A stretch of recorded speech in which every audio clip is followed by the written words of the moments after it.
Welcome to our coffee house. Hi, Bernice. How are you? Hi, Paul. It's nice to meet you. I'm doing pretty well today. Good, good. You're coming to share with us something called Totus Tuus. Yes. So what is Totus Tuus actually? Totus Tuus was a program that happened in the summer for us, and it's actually it's a summer catechesis program for children and youth, and it's organized by the Office of Catholic Youth here in Toronto, as well as with the help of the Office of Vocations here. So it is like an archdiocese initiative. Okay, but Totus Tuus, like, what's the word literally mean? Yes. So Totus Tuus is actually Latin for totally yours. Totally yours, Yes, okay. Totally yours, which is a motto from Saint John Paul II, where basically he wants to direct ourselves towards our Blessed Mother and kind of to imitate her yes in belonging totally to Christ and the desire to have her powerful and loving intercession over us and our mission here. And she helps us draw us nearer to her son, Jesus. Ah, okay. Wow, that sounds wonderful. Yes. So, you know what, like, I haven't really asked you to introduce yourself. So, would you mind just give us some ideas to, okay, who you are and, like, what stage of your faith journey that you are at right now? Yeah, so, well, I'm Bernice, Canadian-born Chinese. I've been baptized since a kid, but I actually didn't come back to the faith until my university years. Now I'm just a young adult in the Catholic sphere, helping out with a lot of Chinese community stuff, such as GT, which you guys might have known, and as well as my own home parish as well. I would say my faith journey is a little, I want to say it's new, but it's also quite deep. It was kind of like once the hammer hit the nail of the head, I was like in the deep end and I'm like in love with Jesus. Oh, wow. I like the analogy of the hammer and the nail. Okay, okay. That's good. That's good. So how did you get to know Totus Tuus and how come you kind of like get involved in it? Yeah, so Totus Tuus, I've been following the Office of Catholic Youth for a little while on Instagram. And then I saw last year that they had these posts and I was like, oh, that sounds so fun. Like they look so happy. It's like a summer camp and you have these young adults helping and like running this program with the youth. And personally, I have quite of a Salesian spirit as I'm closely related with the Salesian sisters helping out there. And it's just general love for young people. And it was actually, luckily, my sisters in Christ, when we were doing a rosary one day, they were like, why don't you try applying for Totus Tuus? And I was like, no, I'm a little too old. Most of the people that apply is like university students because it's a summer position. However, that night they're like, why don't you just seriously try it? Like, just put in your application. And I was like, all right. I'll open the website to see like what the application needs. And then turns out that night was the last night to apply. Okay. I had about like 4 hours to submit my application. And I was 4 like, hours, okay. Yeah, 4 hours. Okay. So I was like, okay, I'll just give my yes here. I sent in my applications. There were some spelling errors, but luckily I heard back. And then I was able to go through the interview process. It's similar to like a job. Like you had to apply, have your resume, and they have to check out like what kind of person and your qualities are. Right. And luckily, one yes after another, I went through all the way till they decided to bring me on the team. I think that's definitely God's plan for you to be part of that. So I've heard about this, pretty interesting. It's like you guys do a walking pilgrimage to the Martyr Shrines in Midland. That was like a really long journey though, right? Like, so can you tell us more about that? Yeah, so basically we had 100 kilometers. We did the minimum of a Camino here in Canada. We started from St. James Parish in Colgan and we walked all the way up to Martyr Shrine in Midland and all the way to the martyrdom site as well, so St. Ignace. And that was actually quite a journey in itself. It's basically all of the missionaries, some of the staff, as well as the priests would join us in our journey. And essentially every day we're just walking. We didn't have our phones. We didn't have our watches. Oh, did you have phone? Wow, Yeah. that's a big deal nowadays. So it's like the very first part of the Totus Tuus journey. It's how it starts is basically to get us in the mindset of being able to sacrifice ourselves fully for this mission. And so we lay down ourselves, we lay down our phones, our watches. We sacrifice even knowing what the time is, where we're going. So how did you navigate? So we had Without one Google Map. person that was on staff that had a map. Oh, okay. So Okay. they knew where to go. And we had 2 cars that followed us just in case like medical issues or for example, some people are a little slower than others. So then what happens is like if everyone's almost at an X destination, then they'll shuttle up some people. Or like, for example, they start cramping, then they'll be like, okay, get in the car, let's drive you for a little bit. Okay. It's more lenient. I've heard of other walking pilgrimages where they don't have that. Okay. I see. So, but how long would that be? Like 100K? Yeah, 100 kilometers. So like you probably stay overnight at some places? Yeah, so luckily there were some very generous parishes.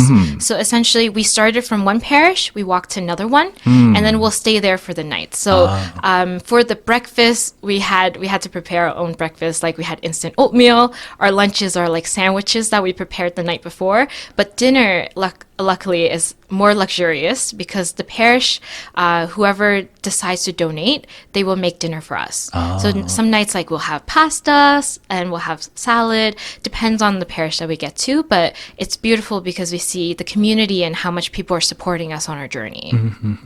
So how did it feel when you really get to the Mother Shrine, like the destination and also the martyr site, right? So what's the feeling like after the 100K walk? How did you feel? It's very satisfying. There were a couple moments where it's like you can see the destination and you just get so happy. I know the last day was one of the easiest because it was the shortest distance for us. So it was because Martyr Shrine is kind of on a hill, so you kind of see it the entire day. So you're like, we're almost there. Like it's super excited, but we're also like, oh, we got to walk together because we want to enter Martyr Shrine together. So it's just making sure like, remembering that this journey is our community together. And it was really beautiful because when we got there, we were able to lie prostrate and really be like, this is us here at the foot of the cross for him, right? And we were able to also go up the stairs on our knees, which is quite nice because I think on that journey, that 100 kilometers, a lot of it is us learning to sacrifice, learning our humility, but also learning to like help others along the way. Like we had moments where some of us were like weaker or like more dehydrated. Then we had people like, here, let me carry your backpack for a little bit.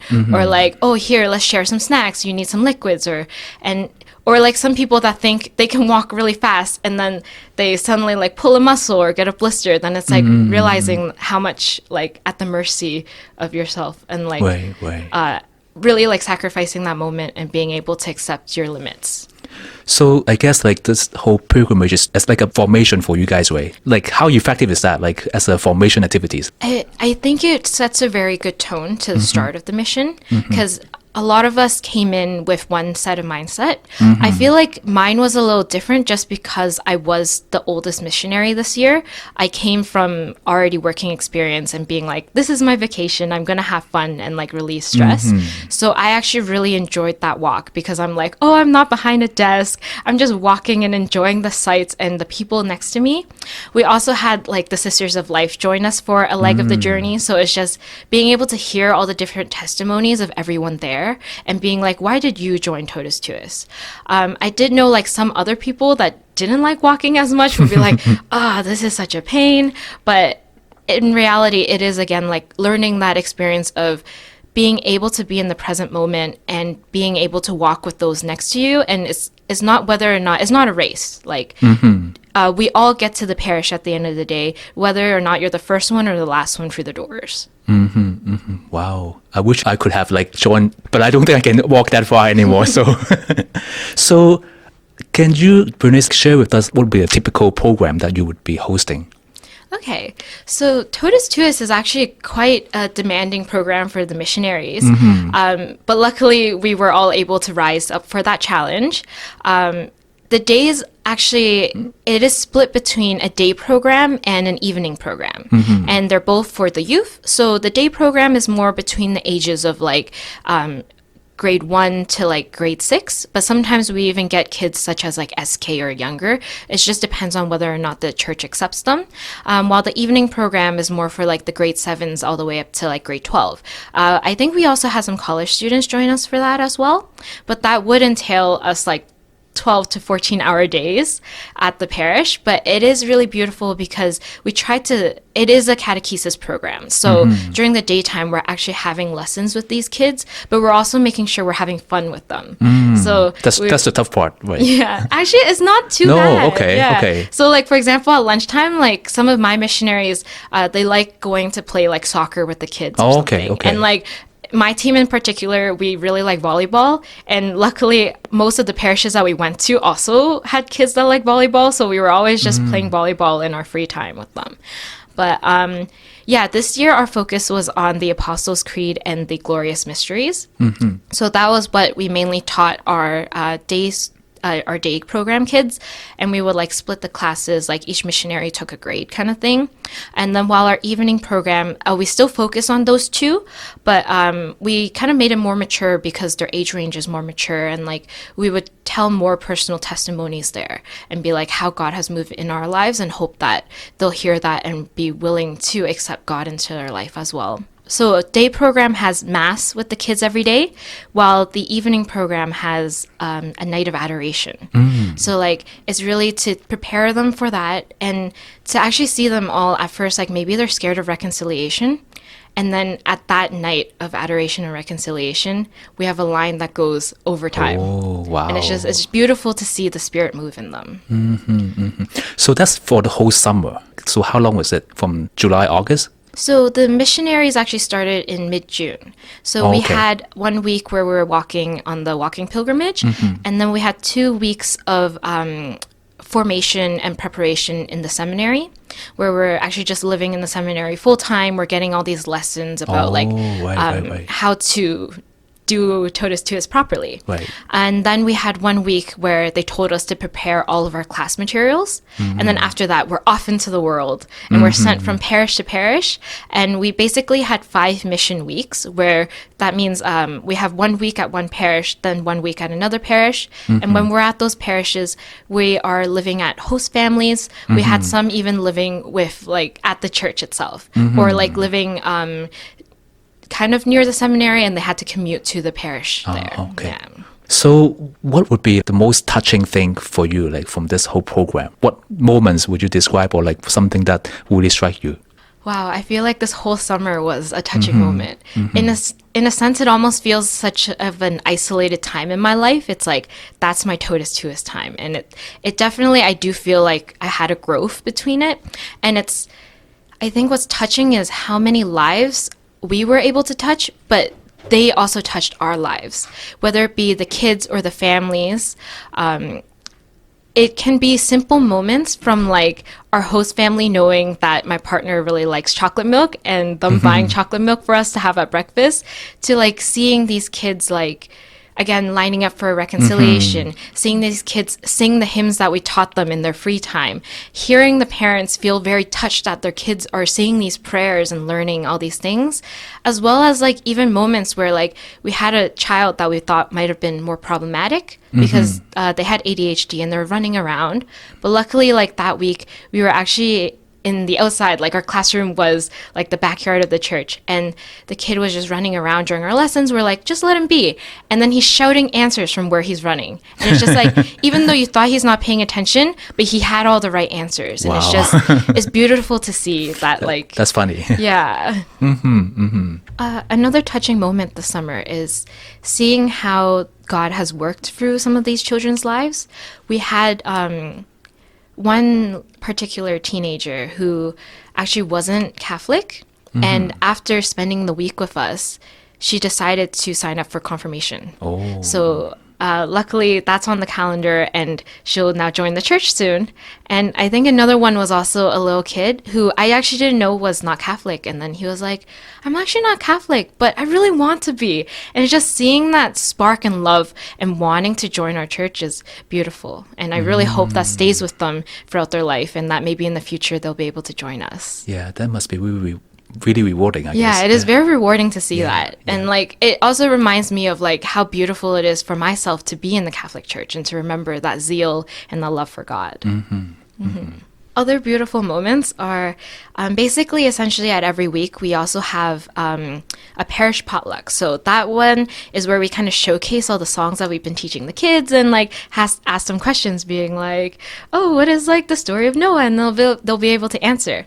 But that also is a beautiful moment where we get to meet the parents of these children.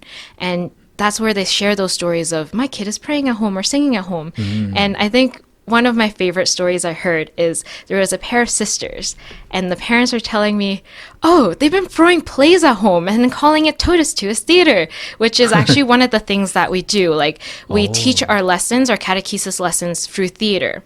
And it's just so cute to see these kids imitate us and bring it home to their parents as well.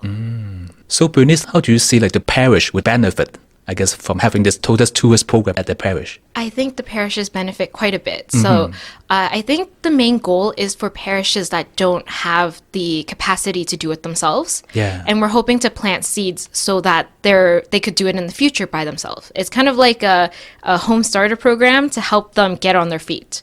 So for example, my team actually had one of the smaller groups. So like we had lesser numbers compared to other teams. Like some teams had like 60 to 100 kids, but like we often had only like 20, 30 kids and like sometimes even 10. And it's just because when you have a parish with a smaller amount of number, they have less people able to help out. But if you plant those seeds and then hope these kids can grow up and then they will come back to serve the parish and then they'll continue to flourish. And we have seen some parishes where this has happened and they no longer need us at Totus Tuus. And like I know others would also run a very similar program such as SOTW. Before they would have run their own version of Totus Tuus, but they just call it their own summer camp. Yeah, definitely. Like you guys would set up good examples, right? And then people can imitate the model and what they learn, and then they can just continue on. Yeah, really good. It was really great. The formation of being a missionary at Totus Tuus. I've actually learned so many different skills that I'm able to provide for other ministries in my life as well as my own prayer life. So I think one of the beauties of it is that from the very start, we pray as a community. We learned how to do the Office of Prayers, Liturgy of the Hours. We learned to do morning, evening, and night prayer. And it's like, you can bring that home to pray yourself. We brought it to our youth group at our parish as well as like learning different things such as like how to be a sacristan. The boys learned altar serving as well as like just general other things that I feel like normal youths don't know about the church, and even stuff like learning more games to be able to play to bring that back to youth group. And it's just, I feel very like well formed by Totus Tuus. So one last thing, Bernice, I want to ask. I think one of the objectives of Totus Tuus is promoting vocation. So how did you feel about like being a missionary and then now after the program, right? So what do you think about that vocation calling? How did it work for you? Okay. Well, personally, I have kind of a bit of an experience with vocations itself, just because I volunteer a lot with the Salesian Sisters in a discernment program. So they run that as normally like, how do you discern anything in life? And like, how does that lead you to the bigger vocations in life? And also, luckily, like one of the topics in our Totus Tuus evening programs was actually a talk on vocations. I would say in the missionaries themselves, it is quite an effective program because most of the people that signed up to be in the missionary program actually already had that question in mind. So like we had some girls that were like, I think I'm scared, but I think I'm ready to say yes to go into like to try to be a religious sister. We also had some boys that are like, oh, like I don't know, I always thought about the priesthood. And then they at the end of the program they're like, no, this program let me actually realize I'm actually called to fatherhood. And it's just finding that clarity is really nice. And I think for myself personally, like it's just gathering data points of like what I like in life, what lifestyles are good. And it is actually like a very beautiful insight into community living as well, because essentially we lived together in the seminary for like 2 weeks. Well, 3 if you count the missionary walking as well. And we were with the seminarians, we were with like the Sisters of Life, the priests at the seminary as well. And we also got the community living of within our team. So we're a team of 4, and basically like we're living together, like we're stuck together 24 hours a day. And it's just learning to be able to pray with them, to be able to accept their quirks and have them accept mine as well. And it gives us a lot of information on how we like to live our life and insight into vocations. That's amazing. So I guess thank you so much, Bernice, today for sharing so much with us about Totus Tuus. And I guess like if any audience like you guys are interested about this, do contact us at radio@fll.cc. We'll try to answer any of your questions. So today we'll end here. Thanks again, Bernice, for your sharing. I guess we'll talk sometime later. Thank you. Thank you, Paul.